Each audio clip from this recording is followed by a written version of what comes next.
네, 안녕하십니까. 정말 너무도 고대하시고 누구나 궁금해하는 예? 예. 조선노동당 8차 당대에 지금 김진양, 김창현과 함께하는 키워드로 바라본 8차 당대 유튜브를 지금부터 시작하겠습니다. 네. 아이고 먼 길들 오셨는데 예. 아니, 인사 좀 하시죠. 예. 네, 반갑습니다. 개성공업지구 지원전 이사장 김신양입니다.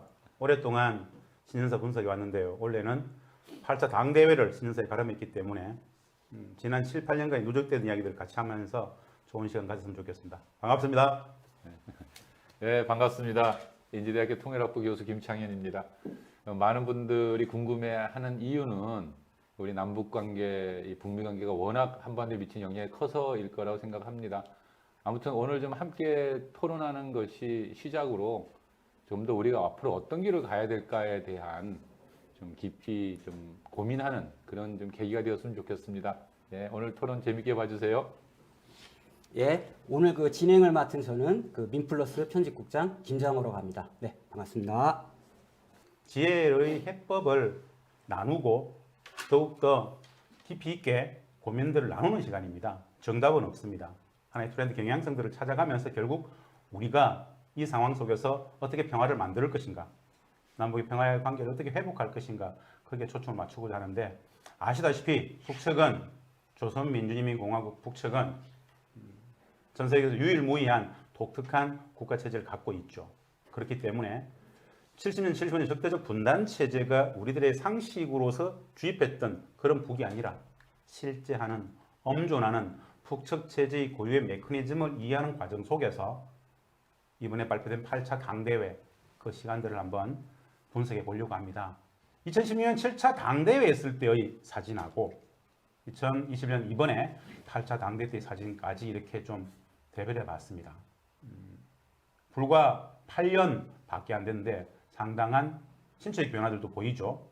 한번 저는 사실은 이번 당대회에 있어서 제 개인적으로 굉장히 크게 평가하는 한 분야가 김정은 전 위원장이죠. 이제 총비서의 위상이 어마어마하게, 진짜 어마어마하게 강화되었구나라는 생각들을 초지일관 했었습니다. 그 이야기도 좀 나눌 건데요. 다들 아시다시피 먼저 북측의 이 당대회를 이야기하려면 고유한 북측 체제의 특징을 기본으로 좀 이해할 수 있어야 됩니다. 아시다시피 북측은 사회주의 정치 제도를 가지고 있죠. 사회주의 정치 제도가 어떻게 운영되는가? 정치 사회적 운영 원리가 고도의 집단주의 체제, 조직 생활이 아주 엄중하죠. 이 특징들을 우리가 좀 이해할 필요가 있습니다. 전 세계에서 유일무이합니다. 이 고유한 독특한 특징적 체제들을 이해할 수 있는 키워드, 집단주의 조직문화. 이번에 우리 국가 제일주의가 나왔습니다. 우리 국가 제일주의가 가능했던 힘들도 이 고도화된 집단주의입니다. 그리고 사회주의 경제제도, 다들 아시다시피 엄정한 국가 사회주의 계획 경제를 가지고 있죠. 생산, 공급, 소비까지 계획화되어 있습니다. 세 번째, 가장 압도적인 특징이죠. 북측은 70년간 미국과의 전쟁적 상황을 못 끝내고 있다는 것. 총체적인 엄혹한 비정상에 근한 전쟁 상황이라는 것. 이 사회주의 정치제도, 그리고 그 정치 사회적 운영 원리가 고도의 집단주의 조직 문화에 있다는 것. 그리고 사회주의 경제제도, 그리고 객관적 조건으로서의 전쟁 상황. 이런 특징을 기본 배경에 깔고 볼 수 있어야 됩니다. 북측의 당대회의 상징성, 이것은 북측 체제 고유의 전 국가적, 인민적 차원의 정치, 사회적 일체화의 상징입니다. 이거 물론 중국 공산당도 당대회를 합니다. 근데 이 정도로 엄혹하게, 엄정하게 하지 않습니다. 어마어마한 시간들을 들여가지고 합니다. 좀 이따 보겠지만 이 당대회를 하기 위해서 노동당 내 조직지도부, 선전선동부, 우리는 지금 태스크포스죠. 상무조직을 결성을 하고 최소한 3개월에서 6개월간 총체적인 엄정한 평가들을 한 바탕 위에서 총화해서 결국 발표합니다. 보통의 시간들이 아닙니다. 그래서 북측의 국가 사회주의, 집단주의 상징으로서 이게 대별되는데요. 그래서 당대회에서 발표되는 내용들은 말입니다. 엄정성, 보편성, 절대성, 인민성을 담보합니다. 엄정성은 아시다시피 엄격히 정확한 내용을 발표합니다. 여기에 거짓이 있어서는 안 됩니다. 2,500만 전체의 총화 단결의 상징이기 때문에 여기에 문구 하나가 거짓이 담보되면은 이후의 계획들이 다 실패하는 겁니다. 그 엄정성이 있고요. 보편성은 2,500만 전 인민뿐 아니라 모든 분야가 누구나 보편적으로 이것을 절대 관철해야 되죠. 보편성을 가집니다. 절대성은 2,500만의 결의이기 때문에 반드시 관철해야 됩니다. 이런 독특한 특징을 가져요. 그래서 제가 이 말씀을 드리는 이유는 북측의 신년사도 마찬가지고요. 당대회의 총화의 결정서는 기본 텍스트, 원문 이해를 그대로 충실하면 됩니다. 그 원문 이면에 있는 것들을 찾으려고 하지 말고 원문 텍스트를 한 번 읽어보고 두 번 읽어보고 세 번 읽어보면 뭔가 도드라지게 떠오르는 단어들이 될 겁니다. 그것이 북측 당대회 결정서를 총화의 내용들을 제대로 이해할 수 있는 가장 좋은 방법입니다. 다른 거 찾을 필요 없습니다. 이번에 이제 의안이 4개였단 말이에요. 예. 의안이 내가 이제 첫 번째 의안이 이제 그 중앙위원회 사업 총화, 약간 이제 그런 조선노동당 중앙위원회 7기 사업 보고회가 제시된 가업을 철저히 관철할 때 대한 결정서가 나왔고, 두 번째는 검사위원회 사업 총화, 약간 이제 당 재정 규율이나 이런 검열위원회 사업을 전환하자 이런 게 나왔고, 세 번째가 이제 규약을 개정해서 이제 이렇게 한 내용이 나왔고, 이제 마지막에 이제 지도기관 선거에서 이제 김정은 위원장이 이제 총비서가 되고 이런 4개를 다루는데 그 중에 첫 번째 사업 총화 중에서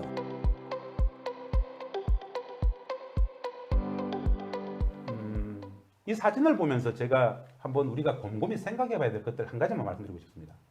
8차 당대회 총 7,000명이 한 공간에서 진행을 했습니다.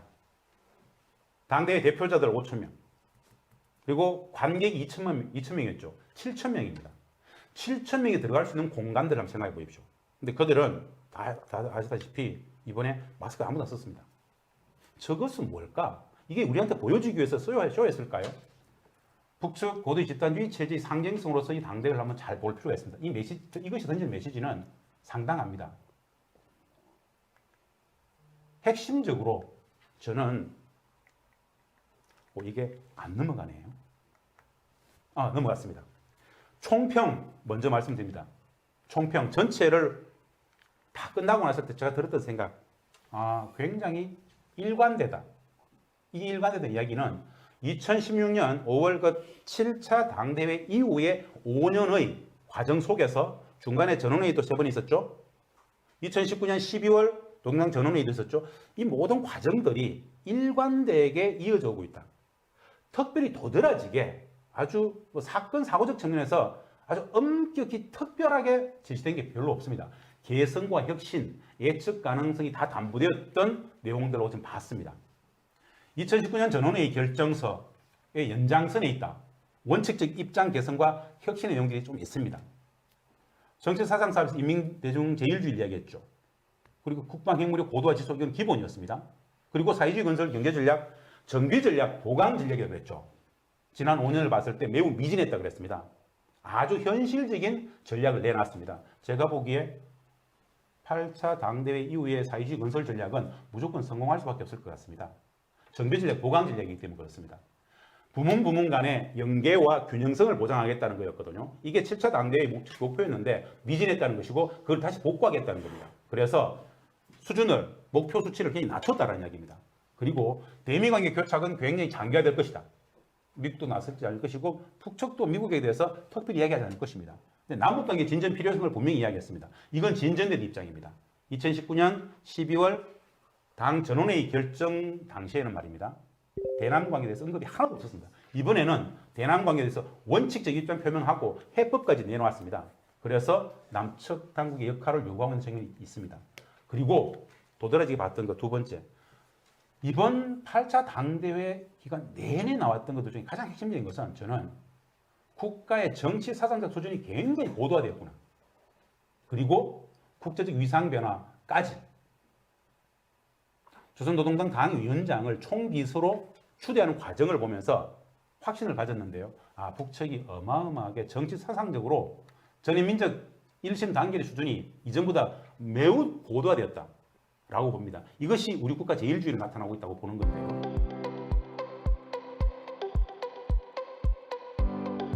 우리 국가 제일주의라는 말을 쓰기 시작한 것은 제가 볼 때는 우리 민족 제일주의 좀 업그레이드판 같아요.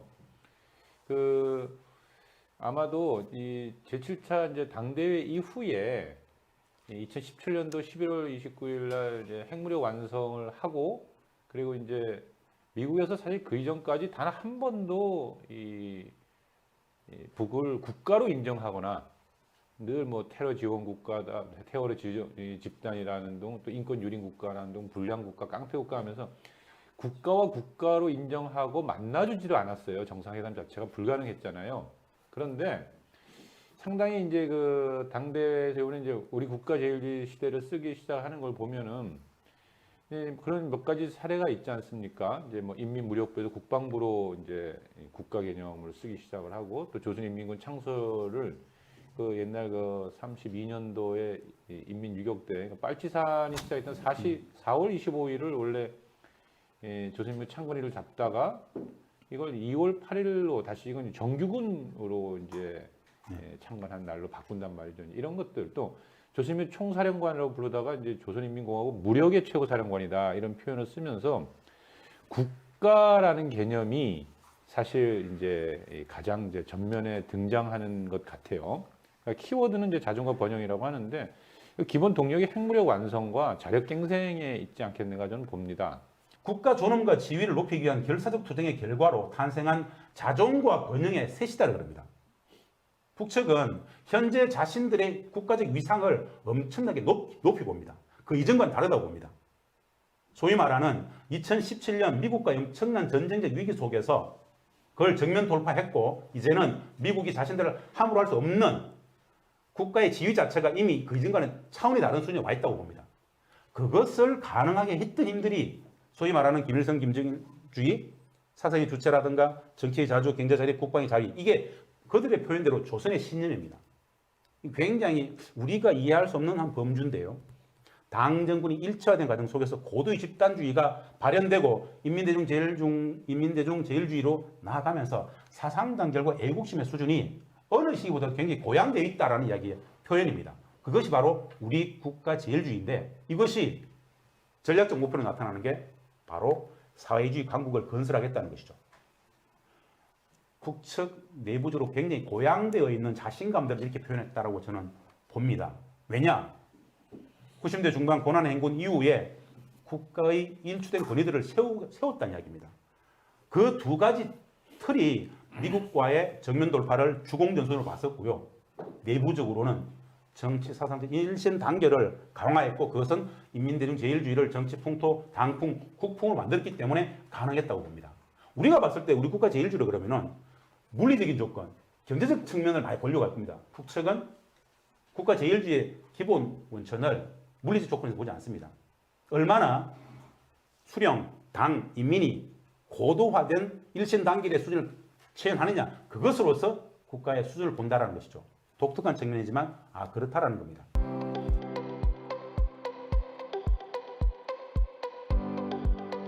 근데 이제 인민대중 제일주의와 사실 좀 맞물려 있는 것 같아요. 그러니까 이제 인민대중 제일주의야말로 우리 어찌 보면은 이제 김정은 시대에 와서 쓰는 표현인데요. 그러니까 이제 기존의 정치 방식에서 모든 것을 이제 인민을 위하여 모든 인민대중이 의거한다라고 아까 앞에서도 뭐 정치풍토, 당풍, 국풍으로까지 말씀하셨기 때문에 더 이 개념 자체는 설명을 안 하겠어요. 다만 이걸 언제 처음 사용했냐면 김정은 위원장이 2012년도에 이제 집권을 시작하지 않습니까? 집권을 하고 나서 그 다음에 2013년도부터 이제 세포 비서대 최초로 사용을 하는데 김일성, 김정일주의는 본질에서 인민대중제일주의다 이렇게 표현을 해요. 하면서 인민중시, 인민존중, 인민사랑이라고 하는 이제 근본 이념, 기본 정신을 설명하고 있는 거죠. 아무튼 인민을 하늘처럼 숭배하고 인민을 위해서 따르겠다 하면서 나중에 그런 말까지 하죠. 이제 수령처럼 인민을 모셔라라는 표현을 쓰기 시작을 합니다. 그리고 그 인민대중제일주의를 가장 반하는 3대 주적이 있다. 그것이 바로 세도, 관료주의, 부정부패인데 이것과의 전쟁을 선포합니다. 그러니까 인민대중제일주의를 아주 최고로 높여놓는 거죠. 그러면서 수령님 모시듯 받들어 나가는 것이다. 이라는 표현이 이제 나옵니다. 저는 굉장히 인민대중제일주의라는 표현이 이제 쭉 나오는 과정과 이제 역사를 보면서 아 이게 김정은 시대의 키워드로 가는구나라는 생각을 쭉 해왔는데 그게 이제 모든 이제 언론 기관을 통해서 쭉 나오다가 요번에 아주 결정적으로 인민대중제일주의 정치를 정식화하는 당대에 갔다라는 느낌을 받았습니다. 뿐만 아니라 이제 인민대중제일주의가 어떻게 현실 속에서 구현되는가를 몇 가지 좀 이렇게 실천적으로 보여주는 게 있는 게 작년 9월 달인데요. 큰 물이 이제 났지 않습니까? 함경, 남도, 북도 이쪽이 아주 굉장히 심각하게 이제 큰 수해 피해를 봤는데 그때 이제 김정일 위원장이 호소를 해요. 뭐라냐면 평양의 당원들에게 전체가 다 함께 좀 복구 사업에 뛰어들어가자라는 것을 호소를 하죠. 사실 12,000명이 가는데 뭐 참가하겠다고 하는 사람이 30만 명이 넘었다고 하는데요. 아무튼 수도 당원들이 9월 9일 날 떠납니다. 떠나서 함경남도 검덕지구를 이제 아주 싹 고쳐 놓는데 거기에 이제 김정은 위원장이 가서 복구 현장을 간 다음에 요번에 이제 당대회 때 얘기가 다시 나왔죠. 산림지 25,000세대를 추가 건설해 가지고 새로운 이제 광산 도시를 만들자라는 걸 제안을 하게 이르르죠. 저는 이제 이런 과정들을 왜 쭉 말씀을 드리냐면 거기 가가지고 이제 보면서 너무 이렇게 어렵게 살고 있구나는 안타까움을 표시하면서 이런 살림 형편을 보면서 외면한다면 이건 뭐 당에서 그동안 얘기했던 거 다 헛말이다라고 합니다. 이때도 좀 거의 이제 울먹였다라고 하죠. 인민대중제일주의 정치라는 것들 이런 것으로서 좀 설명하면 어떨까 싶습니다. 지난 조선노동당 75주년 기념식에 있었던 사진들이죠. 김정은 위원장도 울었습니다. 부치기보다는 인민들도 울었죠.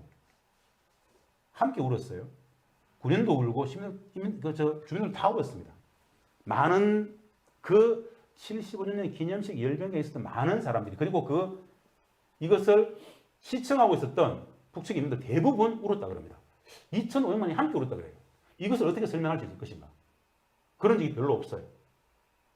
이것은 그들의 일심단결의 자신감입니다. 개성공단에서 북측하고 참으로 많은 협상을 할 때 그 시절을 회고해 보면 말입니다. 북측이 저한테 항상 했던 이야기가 있습니다. 조선이 강한 이유가 뭐라고 생각하나? 뭐라고 생각하나? 항상 물었어요. 자신만만하게 여러 가지 있다 그랬습니다. 근데 그들은 꼭 이야기했습니다. 바로 일심단결이라는 것이다. 그게 그때는 무슨 뜻인지 잘 몰랐어요. 최근에서야 다시 확인되는 내용들인데요.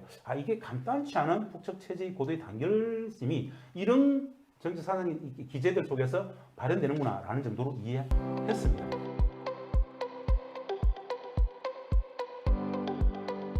어쨌든 이제 사회주의 건설 문제가 있고, 근데 이제 하여튼 언론에는 그 개막사에서 엄청나게 미달하였습니다. 그래서 비상검열위원회를 해가지고 빠개놓고 토론을 했다고 나오니까 막 난리가 났잖아요. 거봐 실패했잖아. 근데 이제 어쨌든 이번에 총화 보고서에 보면 이제 자력갱생 정신이라는 것이 이제 사회주의 경제건설 굉장히 중요하고, 또 마지막 총비서 결론에서 요란한 구호보다는 세 가지 정신 아니냐. 그래서 이민위천, 일심단결, 자력갱생 또 이렇게 나오고, 또 이제 이제 그렇게 이제 얘기를 했는데, 어쨌든 지난 총결 기간의 경제 건설 분야에 대해서 좀 쉽지 않다. 그럼 앞으로는 그럼 새로운 계획을 세우면 그게 되는 거냐? 이런 대목과 관련해서 조금 더 구체적인 좀 짚어볼 대목이 있는데, 우리 이제 교수님 한 번 더 그 대목을 좀 짚어주시죠. 예.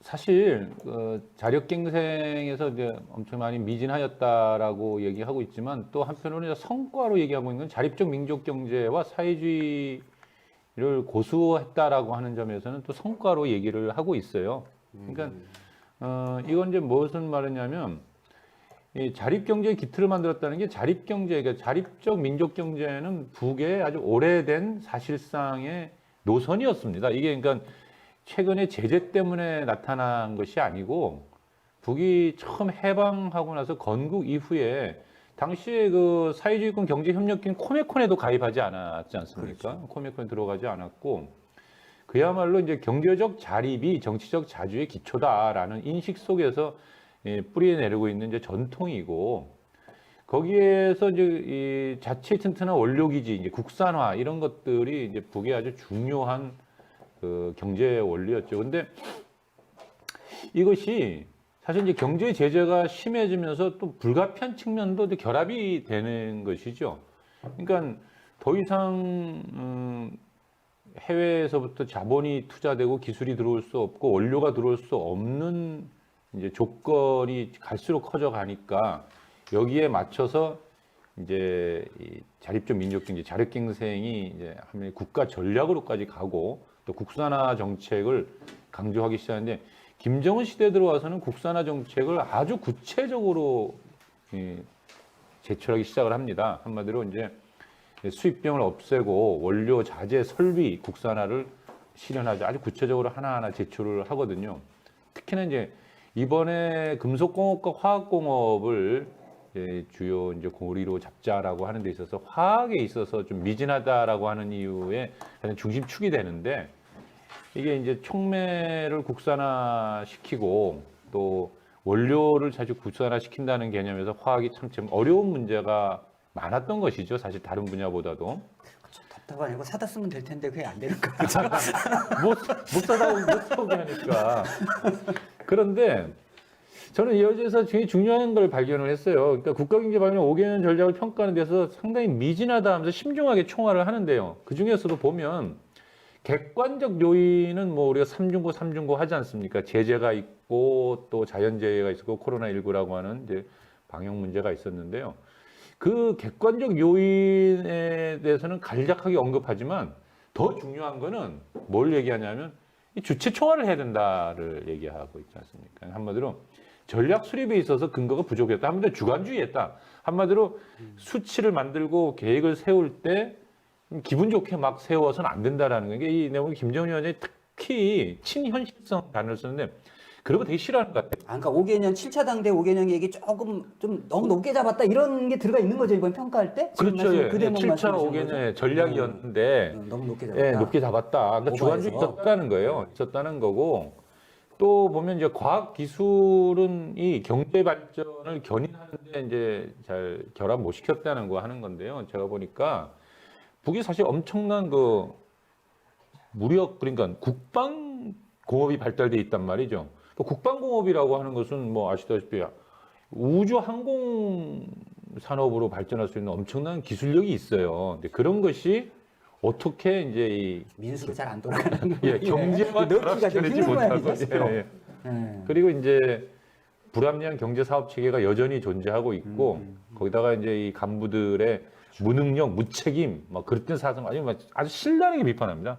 신랄하게 보면 지난번 정면 돌파할 때도 한번 난리가 난 것 예, 같은데 그때도. 그래서 제가 볼 때 이 정도 얘기했다면 아마 우리는 몰랐을지 아마 여기저기서 많이 깨졌을 것 같아요. 아주 엄청 깨졌을 것 같은데 허장성세하지 마라, 그러니까 주관주의하지 마라 이런 거죠. 왜 성공할 수밖에 없냐고 말씀드렸냐면 경제전략의 목표를 향후 5년의 경제전략의 목표를 뭘로 잡았냐면 정비전략, 보강전략이에요. 예, 표현이 그렇게 나오더라고요. 정비 보강 전략. 정비적 보강전략이 뭔 뜻이냐? 기존의 7차 당대 이후에 5년간의 총결 기간을 봤을 때 당시에 전 인민경제의 주체와 현대화, 첨단화, 과학화 했었는데 사실은 실패했다라고 신랄하게 평가했지 않습니까? 이번 총결 관련해 가지고 마지막 김정은 위원장이 읽었던 입장에 보면 우리가 이번에 이렇게 긴 시간 치열하게 비판적 입장에서 우리의 실패들을 성찰하고 지적한 것이 오히려 큰 성과다라고 이야기했어요. 네. 경제 전략이 실패했던 가장 큰 원인을 북측은 어떻게 봤냐면요. 전 분야가 있었는데 핵심 고리를 우리가 설정을 잘못했을 뿐만 아니라 과학기술을 가지고 자력장을 할 수 있다 했는데 과학기술이 그만큼 부합 못한 것도 있는데 먼저 외부적 조건 속에서 핵심적으로 국가적 차원에서 투자해야 될 투자를 못 해가지고 연쇄 반응이 가가지고 다른 분야가 다 똑같이 못 돌아갔다는 얘기거든요. 7차 당대회 때 아주 유명한 얘기 있었죠. 어떤 분야는 어마어마하게 고도화된 분야가 있는 반면에 네. 어떤 분야는 진짜 한심한 수준에 머물러 있다. 네네. 이 균형을 만들어내기 위해서는 경제 분야 간의 부문 간의 이 연계성을 잘 찾아야 된다고 얘기했었거든요. 그것을 이번에 실패했다고 본 거예요. 네. 그래서 이번에 향후 5년간 경제 전략을 내놓은 것 자체가 딱 깨놓고 정비 전략, 보강 전략이라고 그랬어요. 그것을 다시 복구하겠다는 거거든요. 이것은 아주 수준 높은 경제 전략을 내놓은 게 아니에요. 목표치를 내놓은 게 아니에요. 그렇기 때문에 성공할 수밖에 없어요. 그러니까 5개년 계획의 성격이랄까 특징이랄까 5개년 전략 새로운 5개년 전략의 특징이 이제 보강 전략, 정비 전략 위주로 하고 있는데 그 대목을 우리 혹시 그 교수님 조금 더 이렇게 보완해서 하신 말씀 있으세요? 예, 말씀 좀 드리죠. 예.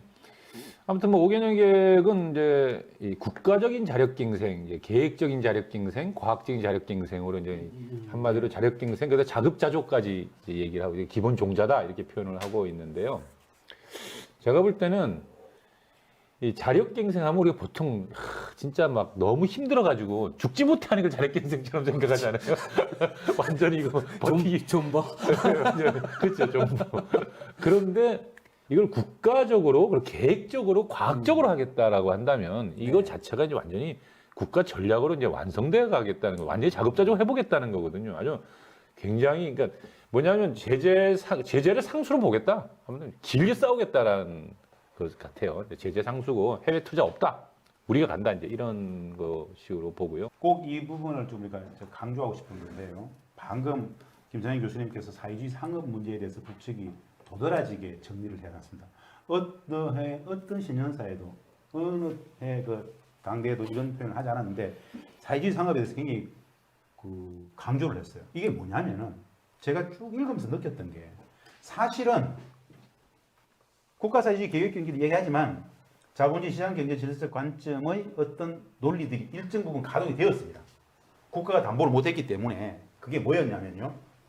장마당 아시죠?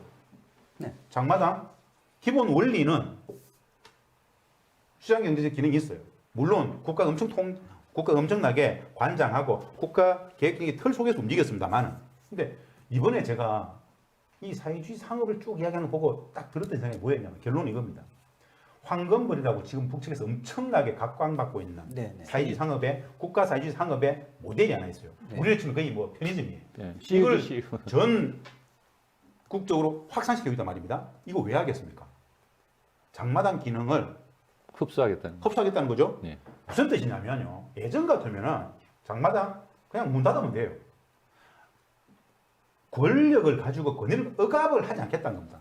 자연스럽게 사회주의 상업의 활성화 속에서 기본 그 부분들 다 국가가 다 품안겠다는 거예요.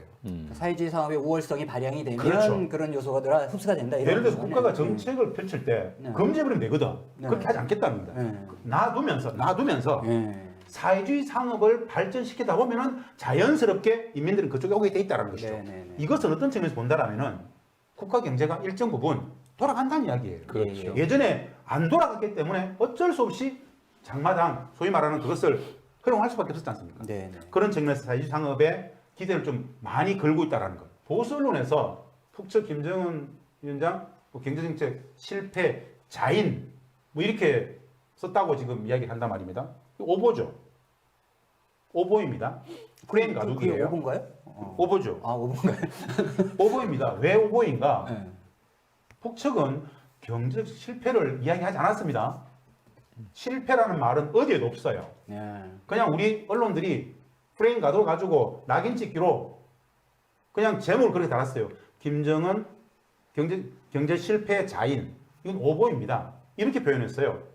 미진하다 그랬죠. 한번 말씀드려볼까요, 그러면은? 우리 2020년도 한국 경제는 실패했습니까?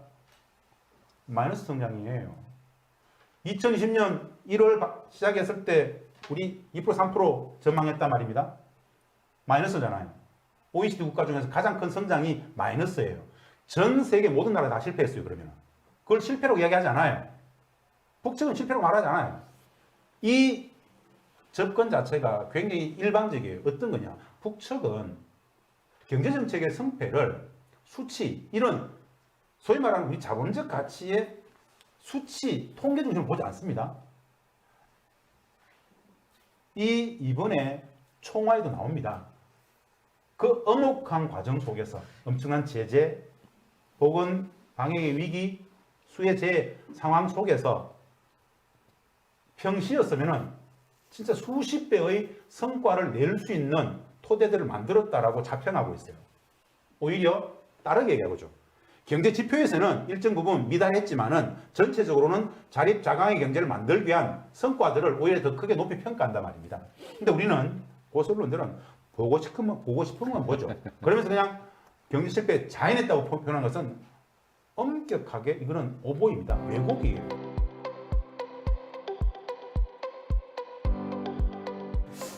근데 이번에 어쨌든 그 7차 중앙위원회가 7기 중앙위원회가 그 핵무력 건설 대업, 국가 핵무력 건설 대업을 완성한 거 이것이 이제 민족사적 공적이라고 이렇게 이제 평가를 하고, 근데 이후에도 이제 계속 강화하겠다. 그거 막 나오잖아요. 아까 막 굉장히 그 자세한 그 프로그램 그러니까 쭉 나온단 말이죠. 이런 부분과 관련해서 이제 혹시 좀 이렇게 보충적으로 우리 이제 그 김창현 교수님이 그래서 지금 국가 방위력 관련해서는 이런 문서가 나와요. 보면 이제 핵 기술을 고도화하고 소형화하고 경량화하고 전술 무기화하고 이거 사실 핵 보유 국가들이 하는 거지 않습니까? 그래서 초대형 핵탄두를 생산해서 이제 아주 미국이 들으면 굉장히 기분이 굉장히 안 좋은 얘기를 하는데요. 조선반도의 위험을 제거할 뿐만 아니라 15,000km 사정권 안에 있는 임의의 전략적 대상을 타격하고 소멸할 능력을 늘려가겠다 뭐 이런 표현을 막 씁니다. 그리고 핵 잠수함 보유할 것이다 얘기를 하고요. 군사 정찰 위성인데요. 여기 한 띄워놨는데 가까운 기간 내에 띄우겠다 그래요. 그래서 제가 보니까 요거는 가까운 기간 내면 빠르면 올해나 내년쯤에 안 뜨겠나라는 생각이 들거든요. 올해요. 그럴 수도 있죠. 왜냐하면 5개년 계획을 얘기했는데 가까운 기간 내라고 표현한다면 올해나 내년이지 뭐 더 2년 아니죠? 아 그렇죠. 그걸 갖다 3년 하면 뭘 네, 그러니까 가까운 기간은 올해 아니면 내년일 거다 이렇게 보여지고요.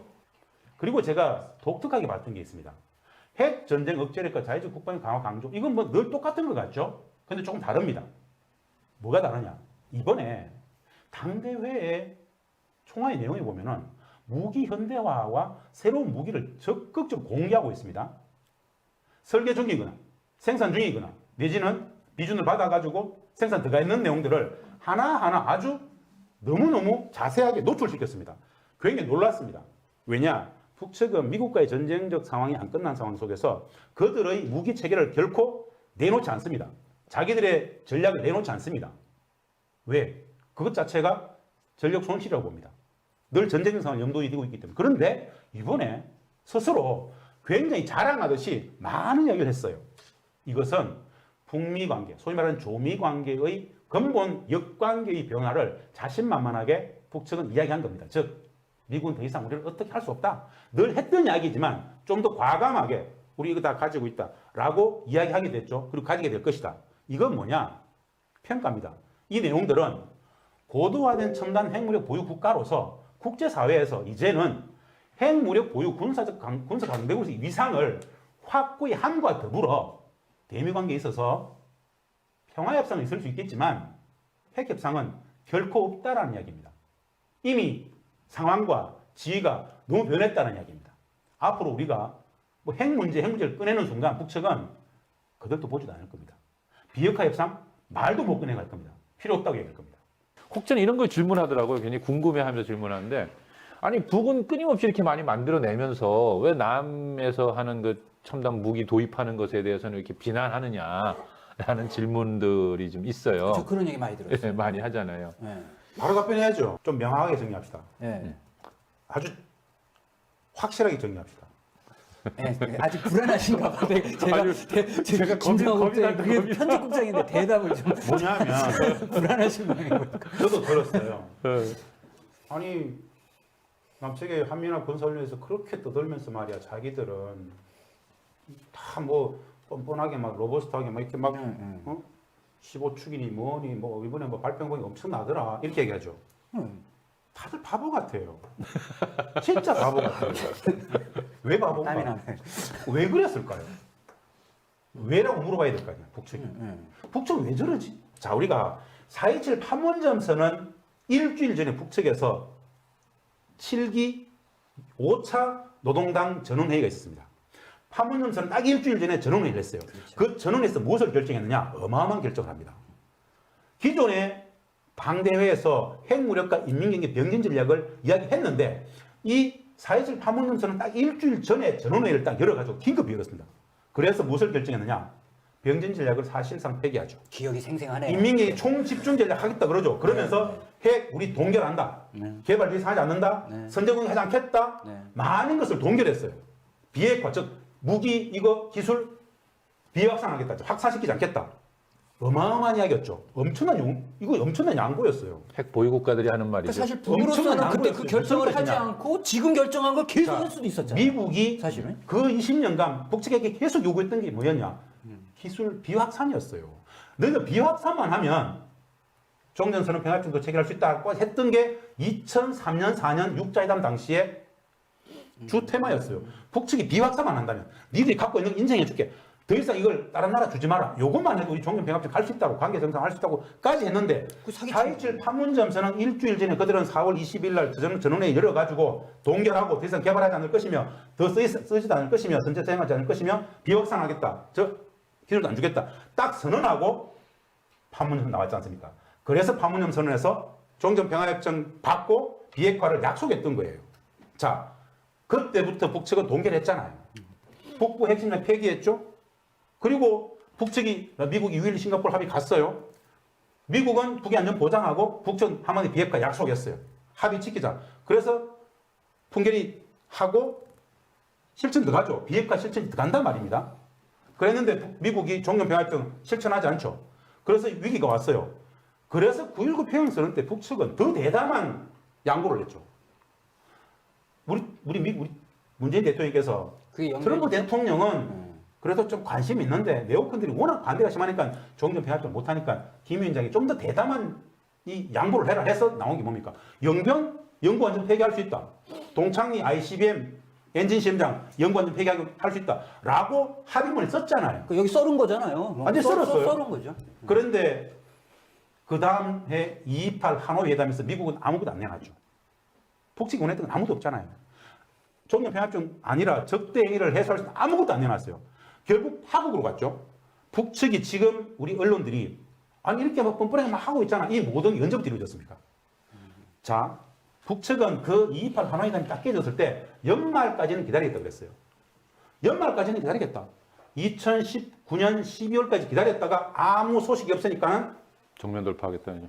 전론에 열어가지고 정면 돌파전을 선언했죠. 네. 그때부터 다시 천면이었습니다. 핵무력, 군비 정강 고도화 시켜버리겠다. 지난 시간 완벽히 우리 쏘갖고 다시는 비핵화 협상은 없다. 그때부터 치고 나온 거예요. 그때부터.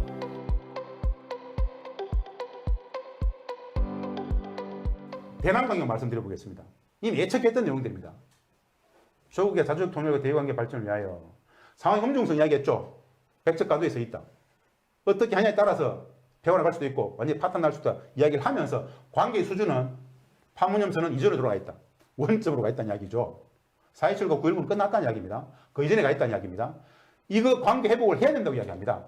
이렇게 냈죠. 파국에 처한 현 북남 관계 수습 개선하기 위한 적극적 대책을 강구해야 된다고 이야기하고 있죠. 이것은 굉장한 진전이죠. 무슨 뜻이냐? 2019년 12월 전원회의에서는 대남 관계는 한 문장도 안 넣었습니다. 말 자체가 없었어요. 아예 무시했었습니다. 그런데 이번에 대남 관계에 대해서 상황의 엄중성을 이야기하고 관계 수준도 이야기하면서 관계 회복에 대한 원칙적인 표명이었습니다. 그러면서 해법을 내놨어요. 북남 관계에 대한 원칙적 입장을 천명한다라고 했죠. 명료합니다. 근본적인 문제부터 풀어나가는 입장과 자세를 견제해야 된다.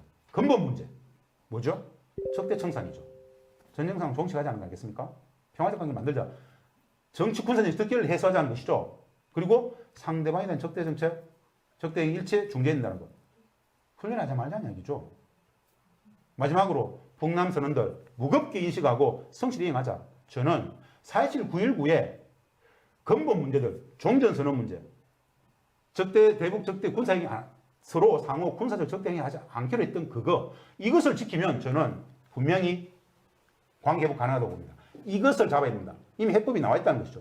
어떻게 실천할 것인가 문제가 남아있다라는 정도로 말씀을 드리고요. 무엇보다도 남북 관계는 북미 관계 우선해서 우리가 주도적으로 남북이 우리 민족의 문제 우리가 풀겠다고 하고 나서고 평화를 요구하고 전쟁 상태 종식을 요구하고 그리고 합의한 사항을 과감하게 담대하게 이행하는 이런 걸 통해서 결국은 미국도 이 남북이 함께 민족이 잘 돼 보려고 하는 것을 감당할 수 없는 분위기로 몰아가야지 이게 풀리지.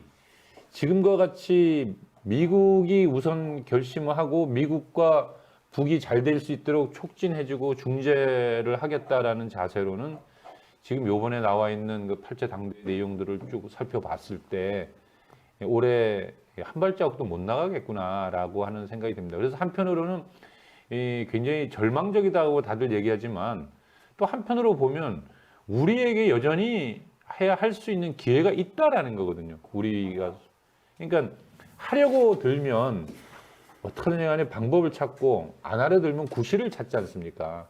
지금 이번 8차 당대회를 보면서 정말 이 근본적인 문제, 이 적대 관계를 해소하는 문제, 우선 3월달에 있는 한미 연합 군사 연습부터 좀 적극적으로 좀 하지 말자, 중단하자 일단 중단하고 대화의 모멘텀을 만들어 보자라고 하는 적극적인 노력이 좀 필요하지 않겠는가 이런 생각을 저는 좀 가져봅니다. 이번에 어쨌든 그 이 결정서들에 반영된 총화서에 반영된 그 남북 관계에 대한 북의 인식의 특징, 변화, 여기로부터 이제 남쪽 정부의 태도에서의 어떤 변화가 필요한 지점들, 요거를 조금 더 이렇게 한번 보충해서 좀 말씀해 주시죠. 명료하죠. 네. 명료합니다. 매우 명료하죠. 왜 명료한가? 대남 관계를 바라보는 북측의 인식의 변화의 특징. 이번에 확실히 드러났죠. 소위 말하는 2017년 18년 들어와서 4.27, 6.1 싱가포르 합의, 9.19 하노이 노딜까지 그 연말까지 그 시기 남북미 관계가 핫 이슈였어요. 북측에서는 여하간에 그 시기에 종전평화협정을 체결하고 실질적인 평화를 구현하고 싶었고 총력전을 펼쳤습니다. 실패했죠. 미국은 흡진갑진 자신들하고 대화하는 척 하면서 사실은 적대 정책을 계속 유지했고 분단체 유지 전략이 미국의 국익적 전략이다. 이건 계속 간다는 걸 너무 명료하게 확인했고 이후에 상황 봤지만 남측에 대해서도 진짜 우리 민족끼리 남북의 문제, 남북이 풀면 된다라고 그렇게 계속 이야기했음에도 불구하고 여하간에 북측 입장에서는 우리가 말귀를 못 알아듣는 것이고 우리는 한미 관계 속에서 북한 문제를 풀려고 했었고 제재의 틀 속에서 갇혀 있었죠. 그래서 북측은 현재 이전 시기보다도 대남 관계, 남북 관계의 우선순위를 계속 조금 뒤로 후퇴시켰다. 예, 사실 지난 한 2년을 보면서 굉장히들 마음들이 참 착잡하고 어떨 땐 분통이 터지고 하는 분들이 참 많죠. 저도 참 잠을 못 이룬 적이 많았는데요. 실제로 전 몇 가지 원칙을 좀 세워서 우리도 옮겨가야 될 거라 생각해요. 첫째는 좀 자주자결의 원칙인데 우리 민족 내부의 문제는 우리가 풀겠다라고 하는 게 필요하다. 분단 자체가 외세의 힘에 의해서 분단됐는데 이 하나로 만들어가는 과정을 그래도 우리가 나서야 되지 않겠냐라는 원칙이고 또 하나는 남북 주도의 이 남북 문제를 북미 관계보다 우선하는 선행의 원칙 우리가 좀 먼저 나서서 풀자라고 하는 그런 그 원칙이 좀 필요할 것 같고요. 세 번째로 본다면은 이 북의 핵 문제와 이 남북 관계를 푸는 좀 상대적으로 독립해서 봐야 된다라고 하는 좀 독립 분리의 원칙을 좀 세워서 가자라는 말씀을 좀 드리고 싶고요.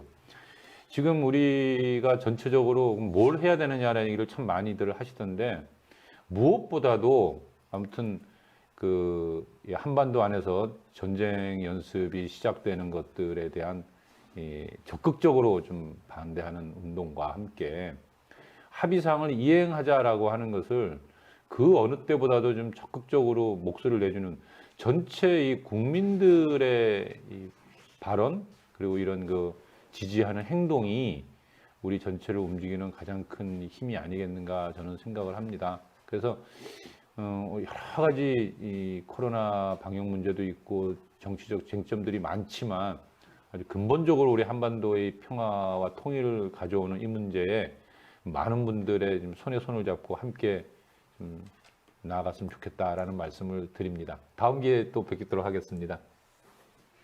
네, 마음이 무겁습니다. 분노가 없지 않습니다. 사실은 많습니다. 진심입니다. 5천만, 8천만 전체 이 땅을 살아가는 사람들의 생존권의 문제입니다. 허투루 다뤄져서는 안 되는 문제입니다. 본론으로 와서 굉장히 진일보였습니다. 2019년 12월 전원회의 때의 대남 메시지 단 한 줄도 없었던 것에 비하면은 북측은 8차 당대회 총결하면서 우리에게 엄청난 메시지를 던지고 있습니다. 자락을 깔았습니다. 남북관계 복원해야 된다는 것이고 복원의 방법도 제시를 했습니다. 그 제안에 대해서 우리가 2번, 3번, 4번 심사숙고해서 상황 판단을, 인식을 과학적으로 가졌으면 좋겠습니다. 자, 분단적 패는 근본적 패입니다. 남북관계를 평화로 바꾸지 못하면 지난 4년간의 수많은 개혁적 과제들은 다 물거품이 될 겁니다. 그래서 분단적 패는 근본적 패인데요. 검찰개혁이다, 뭐다, 수많은 것들의 그 자양분이, 물적 토대가 뭐였습니까? 분단이었습니다. 이 분단의 문제를 평화의 질서로 바꾸지 못하는 한 모든 개혁은 악순환, 도돌이표 원점으로 갈 것이 분명합니다. 국가본법의 문제부터 경제민주화의 문제부터 양극화의 문제부터 우리가 안고 있는 이 분단 체제가 규정했던 수많은 국민 불행의 구조적 근원들을 깰 수 있는 평화의 질서를 만들지 못하는 한 어느 정부도 실패할 수밖에 없는 프레임에 갇히게 됩니다. 그래서 엄중하게 이번 8차 당대회의 북측 제안들을 읽고 우리가 곧바로 남북관계의 회복을 위한 제안들을 엄중히 할 것을 진심으로 바라고 미니 정부가 그것을 할 수 있도록 계속 제안하고 압박하고 촉구하고 했으면 좋겠습니다. 8차 당대 토크를 마치도록 하겠습니다. 수고하셨습니다. 네.